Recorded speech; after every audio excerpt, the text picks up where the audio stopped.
but it didn't work. So they're like, okay, well, this is not looking good at all. So they find her car almost immediately because they had officers that were working the crime scene, well, the house, and then they had officers looking for that Chevrolet because they're like, well, that's the answer. The Suburban is our answer to everything because then maybe she's there, maybe she's in the car, maybe she had like a moment where she just kind of broke down, right? They find it 3 miles away from her house at this huge park that's like hundreds of acres big, and it was just like backed into a tree. There was nobody in it, nothing in it. So they start searching that park that night. I mean, they did some crazy, crazy searching. A lot of volunteers came out to search. No Jennifer. So of course, you know, Jennifer's mom immediately applies for emergency custody of the children, and thankfully she was granted it. So now they're gonna go stay with grandma in New York City, and it's just a shit show because meanwhile they're looking for her daughter, but they're also trying to like shield the kids from everything because this is just really intense. They start going around handing out these flyers. The police go up to FOTUS and they say, hey, your ex-wife is missing. What's going on? We can see that you guys had some crazy legal battles over the kids. Well, like, you know, about to be ex-wife. Yeah, I think the divorce was finalized. Oh, okay. Yeah, so they're like, you know, there's just a lot going on. We want to talk to you about it. And he was like, oh, she's missing? That's unlike her. And he seemed really concerned. So they're like, do you want to come down to the police station so we can talk to you about it? He's like, yeah, absolutely, I'll come down to the police station. So he seems like he's into it. He's on board. He wants to help, right? But when he walks into the police station, he's walking in with his attorney, who happens to be on the phone with another attorney who specializes in criminal defense.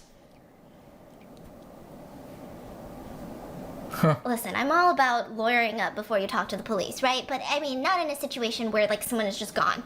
You know, it's like, oh, if my significant other was gone, I'd be like, why do I need a lawyer? I'm like, I don't know where they are, you know? Help me find them. This is the mother of my children. Help me find them, you know? It's like another thing if they found her body. That'd be a different story. Yeah, I get it. Lawyer up, I guess, right? But this was just strange. And immediately the lawyer's like, oh, we're not answering any questions. So the police are like, well, we have a warrant to take your phone. We're seizing your phone. So they end up taking his phone, and they notice some strange stuff. They can just take your phone? I mean, sometimes, yeah, if they can get like a quick warrant and stuff. They can if they have the right papers. And there was a lot of pressure on the police on this one. Can you imagine? Jennifer's late dad who passed was like one of the youngest VPs at Chase Bank. I mean, you're talking about a family with money, a family with ties and connections. The police are quaking. They're trying to figure out what the fork happened and quick. So they're not stalling, which, you know, you wish that they would do in every case. But in this case, they were not leveling anything up to chance. They start searching his phone and they track his motion for that whole day, his cell phone location. Now, around the time that Jennifer was last seen, which is, so her neighbor turned in security footage. And her neighbor was like, yeah, well, I saw her drive into the house after she dropped off the kids, and I didn't really see anything. So we're assuming that somewhere between like 8 a.m. and 10 a.m. is when something really bad happened to Jennifer. And around that time, his phone was at home.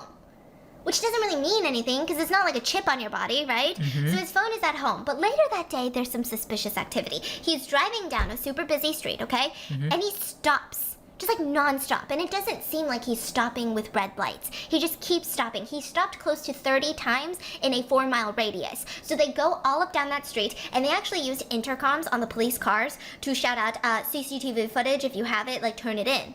Wow. Yeah, like they were taking it really seriously. So a bunch of businesses, a bunch of, you know, personal people, they came forward and they were like, we have CCTV footage. The police go through it.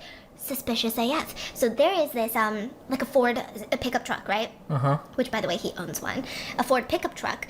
And it's stopping everywhere that his phone stopped. Now, they don't get like a clear look of his face, but with the GPS location, with the CCTV footage, it just kind of seems like it's him, okay?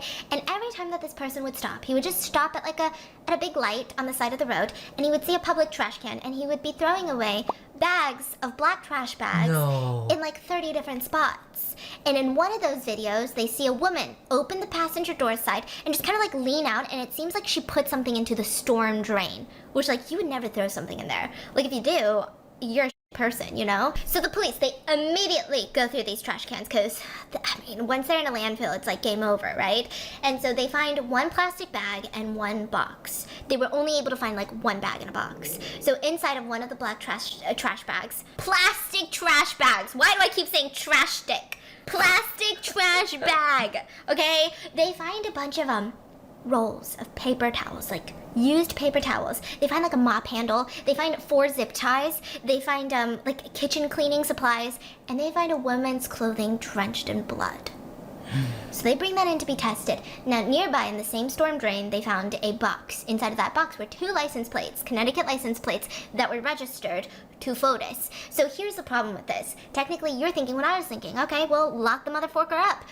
but they can't. Because there's nothing tying Fotis to the trash bag, but there's something tying him to the box. It's not necessarily the biggest crime in the world to throw away your license plates, you know?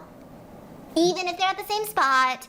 It's like going to a public trash can, I just throw away my Starbucks drink and there happens to be a body in there. You can't necessarily link me to the body, even if it was me. So they're like, okay, well, we need to link him somehow to this trash bag because this trash bag is evidence that a crime took place. And there was one thing in there that would later prove to be crucial to everything. It was this tiny little metal piece, right? Looked like a logo. And they're like, what is this? They look it up. It's a French bicycle company. And they're like, well, that's really specific, and these kind of seem like bougie bikes. Maybe this is something. So they start looking more. They actually go to the landfills and they search for weeks. They go through like 30 tons of trash. Jeez. And they couldn't find anything. They had like search dogs out there, and anytime like the police go through landfills, I'm like, wow, they actually really care about this case. Like that's when you know, because that's a hard job. It's like emotionally, mentally, and physically taxing on people. So they're going through landfills, nothing. Eventually they're like, let's bring in Michelle Troconis. Like we need to investigate these people. So she comes down, sits down, they're like, what happened that day that Jennifer went missing? She's like, well, I know it's not Fotis because I was with Fotis. We had sex that morning and then we showered and then he went off to work and I left and yeah, and then we met back at 1 p.m. Oh, and that's when he asked me to help him clean one of his clients' houses. So you know how Fotis has all of these houses that he, builds and all of that, and sometimes there's clients in there.